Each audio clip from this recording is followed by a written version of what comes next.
Hola, en este video les voy a hablar sobre el protocolo STP, que es el Spanning Tree Protocol. Entonces, comencemos. En este protocolo, que es Spanning Tree Protocol, que es de capa 2, lo primero que necesitamos ver es el funcionamiento de los switches. Entonces, ¿cómo es que funciona un switch? Pues bueno, tenemos esta estación, que es con su dirección MAC de puras As, esta estación de puras Bs, que están conectados al puerto 1 y al puerto 2, y esta estación con la dirección MAC que son puras Ds. Y entonces cuando el switch ya reconoce qué estación está conectada en cada puerto, pues tiene su tabla de asignación de puertos y direcciones MAC y entonces va escribiendo en su memoria qué puerto tiene asociada qué dirección. Y en caso de que nosotros tuviéramos un switch en cascada, por ejemplo en este puerto, pues diría en este puerto he visto a tal dirección MAC, a esta otra y a esta otra, ¿no? Entonces, de tal manera que si en capa 2 esta estación se quiere comunicar con esta, pues él envía una, una trama con la dirección origen igual a su misma dirección MAC y la dirección destino acá. Y entonces el switch recibe esa trama por este puerto y entonces en el puerto dice, ok, la dirección de destino, que es el primer campo en la trama, pues es en el puerto 1 y entonces únicamente redirecciona esa trama al puerto 1, ¿no? El otro caso sería, por ejemplo, que esta estación quisiera transmitir hacia esta otra, pero no tuviera su dirección física. Entonces, ¿ahí qué pasa? Pues esta estación envía al puerto y como no conoce la dirección de destino, pues envía puras Fs, que es una trama de broadcast, que se manda a este puerto que está activo, a este puerto que está inactivo y a este que está aquí. Este pues no responde puesto que la dirección lógica no corresponde a la de él, por ejemplo una petición ARP, pero este sí responde, porque la dirección lógica que tiene corresponde y entonces responde con su dirección física. Cuando envía la trama de regreso, pues aquí el switch dice qué puerto tiene qué dirección MAC o qué dirección física. Pues ya le llega a este y pueden establecer su comunicación. Hay otra cosa en los switches que se llama loop o que se llama bucle y vamos a ver qué funciona. En el bucle de red pasa que, por ejemplo, aquí tenemos la estación A en el puerto 1 y la estación B en el puerto 2. Entonces, el switch internamente ya conoce en su tabla de asignación de puertos y MAC que el puerto 1 tiene la dirección MAC de la estación A y el puerto 2 tiene la dirección MAC, que es la dirección física de la estación B. Pero como aquí alguien conectó un cable de aquí para acá, el switch cree que tiene otro switch en cascada y que también le está reportando tanto por el puerto 3 y por el puerto 4 la dirección MAC de esas dos estaciones. Y pues imagínense que tienen un switch de 48 puertos, pues en primera, cuando esta estación se quiera comunicar con alguna otra, pues el switch va a empezar a hacer forward de las tramas a todos lados, puesto que él cree que los dispositivos están en muchos puertos o puede lanzar algún tipo de error y se puede reiniciar o algo así. Entonces, los loops de red pues nunca son buenos. Esto principalmente se da en los switches que no son administrables y STP en los switches administrables o en los switches que soportan este protocolo, pues nos ayuda a evitar estos bucles de manera lógica, aunque alguien físicamente conecte los puertos.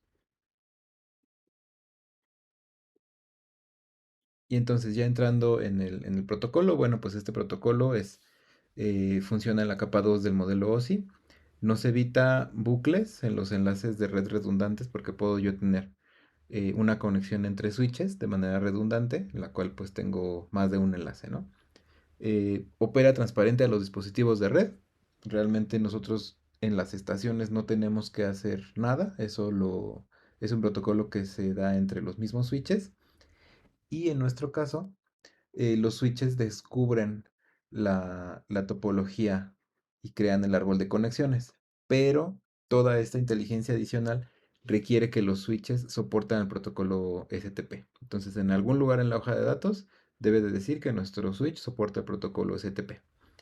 Y en caso de que la topología cambie, ¿qué es que la topología cambie? Pues que un enlace se vaya, que alguien desconecte el cable o que algo pase con ese cable, pues entonces la topología se recalcula y si hay un cambio de raíz, por ejemplo, o un cambio de algún switch, pues bueno, se vuelve a calcular y se vuelve a elegir a un dispositivo raíz, que es como el que coordina la topología en ese momento, ¿no?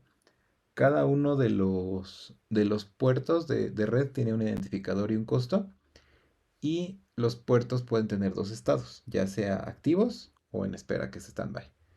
Y en el caso de que yo en un switch esté conectado a otro switch y tenga puertos que sean más rápidos o más lentos, pues se le da preferencia a los puertos más rápidos, ¿no? Entonces, esto en la parte de Cisco, tengo una simulación y vamos a ver cómo se ve. Y bueno, aquí está Packet Tracer y tenemos esta estación que está conectada a esta estación y tenemos aquí un par de switches en medio, ¿no? Esto, pues como ya sabemos, es un dominio de broadcast y en este caso, pues los switches están conectados por Ethernet, ¿no? De 10 megabits por segundo. Y pues esto es lo que normalmente estamos acostumbrados a ver, ¿no? Independientemente de la velocidad del puerto, pues que estamos conectados aquí a un switch a otro y esto, ¿no? Pero aquí, por ejemplo, tengo esta laptop, este switch de aquí y este otro switch. Y entonces, ¿qué pasa? Pues aquí aparentemente parece que un puerto está sirviendo y un puerto no está sirviendo. Pues aquí resulta que esta laptop tiene dos maneras de llegar acá, de capa 2. Y entonces puedo llegar por el primer puerto del switch, el que está aquí arriba, la primera conexión entre un switch y otro, o por aquí abajo. En este caso, todos los puertos son tengo un Ethernet, un Fast Ethernet. Entonces aquí pues básicamente dice, el puerto Ethernet, que es el de arriba, pues es más lento, el puerto Fast Ethernet es más rápido, y pues entonces elijo el más rápido, ¿no? ¿Qué pasa, por ejemplo, si un enlace se va? Si un enlace se va, los switches vuelven a recalcular la topología y eventualmente este puerto deja de estar en standby, deja de estar naranja y se pone como el puerto activo, ya se pone en verde. Y entonces, pues básicamente ahí ya se resolvió el problema de la conectividad y pues ya estamos aprovechando la redundancia de los enlaces, ¿no? Si hay otro cambio de topología, restauro el cable, pues aquí ve que tiene un puerto Ethernet como activo y un puerto Fast Ethernet como standby, y entonces eventualmente lo que sucede es que el puerto más rápido es el que se le da preferencia, ¿no? Y esto puede escalar realmente. Tengo aquí, por ejemplo, un caso muy similar, pero aquí tengo tres puertos. Tengo un Ethernet, un Fast Ethernet y un Gigabit Ethernet, de arriba para abajo. Y entonces, en el puerto más rápido, pues evidentemente es el Gigabit, que es al que se le está dando preferencia, ¿no? ¿Qué pasa si se va a un puerto de los que están en standby? Pues nada, voy a quitar, por ejemplo, el Ethernet. No pasa nada porque sí hay un cambio en la topología, pero no se fue el puerto que está activo, ¿no? En cierto caso, pues yo pudiera agarrar y quitar otra vez el puerto activo y esto se recalcularía. Voy a dejar el enlace que estaba. Ahí hubo un cambio de la topología. Voy a quitar el puerto que estaba en activo. Ahí se recalcula y pues ya me da más, me da preferencia al puerto más rápido, ¿no? Igual, si se vuelve a restaurar la conectividad, pues eventualmente voy a tener el puerto más rápido en servicio. ¿Qué pasa cuando tengo enlaces de igual velocidad? En este caso, estos enlaces son Ethernet, estos de acá son Fast Ethernet, los dos, y estos dos son Gigabit Ethernet. Pues bueno, los switches negocian entre ellos mismos cuál va a ser el root bridge. Por ejemplo, en este caso, este sería el root bridge porque este es el que maneja el estado de los enlaces. En este caso, pues sería este de acá y en este caso sería este de acá. Entre ellos mismos negocian esta parte. Y entonces, si hay un cambio de topología, por ejemplo aquí, pues ¿qué es lo que va a suceder? Otra vez van a empezar a negociar, hubo un cambio de topología y eventualmente pues esto converge, ¿no?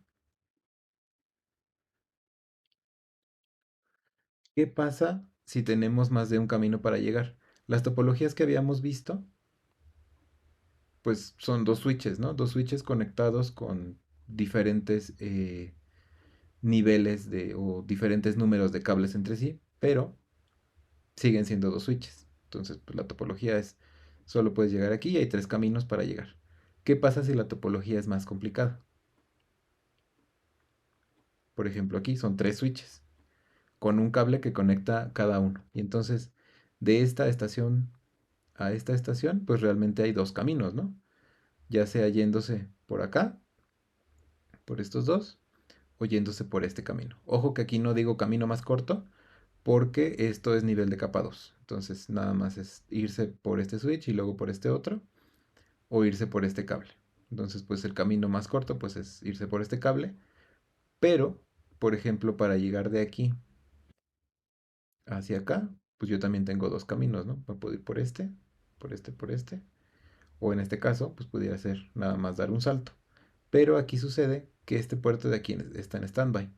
Entonces esta topología es como si este cable no existiera.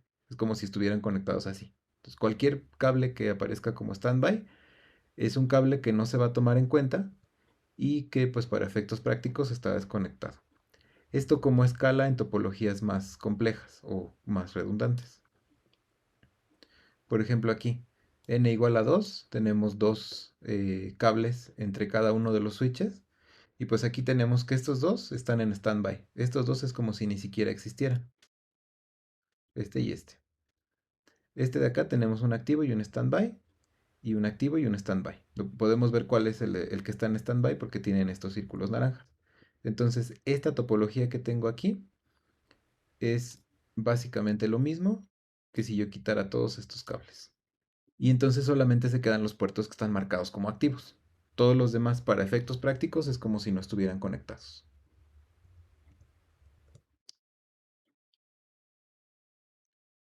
Y entonces, por ejemplo, aquí n igual a 3, sigo teniendo dos puertos que están activos y todos los demás están en standby, que es lo mismo que si no existiera ninguno de estos tres enlaces,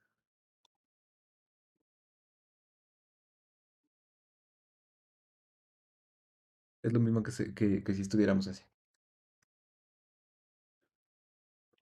Y en casos más extremos, pues bueno, por aquí vemos que tenemos un activo y otro activo. Los switches, si hay un cambio de la topología, por ejemplo, aquí voy a quitar el puerto que está activo, este.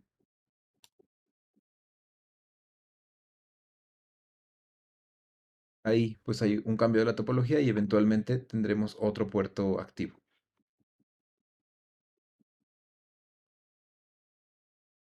Y ahí ya otro de los puertos se marcó como activo, que es este, ¿no? Entonces aquí todos estos están en standby, es como si no existieran, y aquí solamente uno está en activo.